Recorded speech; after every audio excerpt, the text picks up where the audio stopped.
Hello everyone, welcome to Oracle SQL Masterclass for beginners. My name is Rabin and I have been working in the software industry for more than 15 years, mostly with databases and backend systems.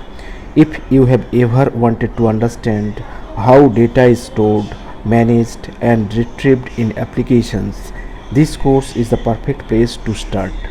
In this course, you will learn SQL basics, queries, advanced SQL, projects and many more. So let's look at what we will exactly learn. Number 1, what SQL and Oracle database are.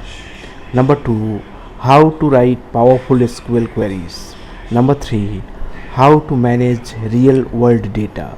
Number 4, and finally we will learn how SQL is used in jobs like software development, data analysis, testing and many more.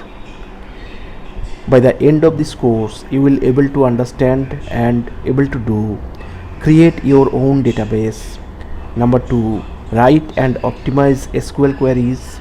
Number 3, understand joins, subqueries, functions and many more.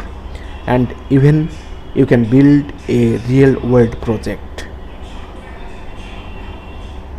So you don't need to prior knowledge of programming, just you have to have a laptop and the willingness to learn. So let's get started and unlock the power of Oracle SQL together. So we'll see in my next video. Thanks for watching.